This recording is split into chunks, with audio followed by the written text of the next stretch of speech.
I'm Andy Skripjak. I'm the president and CEO of NetSource One. We're a technology service provider. We founded in 1999, headquartered in Saginaw, Michigan, with offices in Troy, Michigan. I'm Ed French. I am the vice president and CIO of NetSource One. We're responsible for several hundred clients. And with every client, they're concerned about budget, they're concerned about lifecycle, and they're concerned about security. One of the biggest challenges we faced prior to moving to OpenCloud was our relationship with VMware.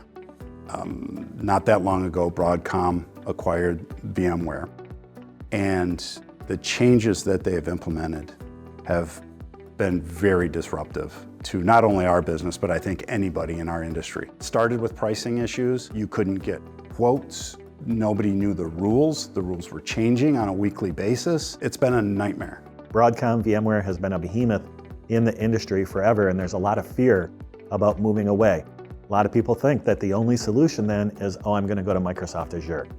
And there is a lot of complication when you do that, not just from how do I put it together, but even for like my engineers being able to support it. We recognized very early on that when Broadcom acquired VMware, we needed to look for alternatives. Of course, we did our due diligence, but we watched what US Signal was doing. And when they announced that they were developing this open cloud platform, I had to learn more. They've been a trusted partner of ours for years. I have no reservations about following what US Signal is doing. Working with US Signal, they have a catalog of products that you can choose from. Then we work with the US Signal team. I know I need this many resources, CPU, RAM, and then my operating system. You don't get that type of assistance from any of the public clouds.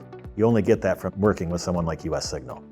Our most recent ground-to-cloud migration project went so smooth, we all kind of sat around at the end of it asking ourselves, what did we miss? Because we were within budget, we were, faster timeline than we had anticipated. It was great. It's always been collaborative. Oftentimes we're learning something new, sometimes they're learning something new.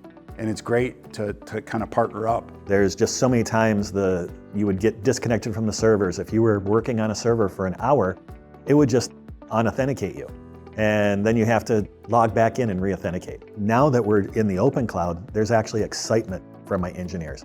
They really see the benefits and the ease of working with the open cloud. And I just don't get the complaints from my engineers that I get with other solutions. One of the most important things that we've seen is a lack of support issues and having to readdress, we call it rework, and that just drives your profit margins down. The project engineers now are focusing on design and implementation and not support issues after the fact. When you move to the open cloud solution, you now have a very predictable cost.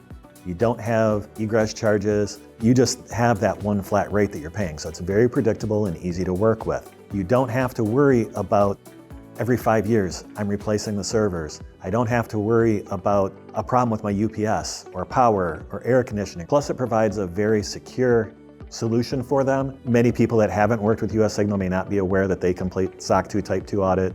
They have HIPAA compliance. And so it makes good, easy vendor due diligence for us and our customers. I cannot recognize these guys enough. They are great at what they do. Our conversations with US Signal are like a couple of buddies talking about their golf game. It has that feel to it. Having the ability to pick up the phone and actually talk to somebody that you've probably even met before in person. And you can't do that with a public cloud. And that confidence is just wonderful to have. It seals the deal for us.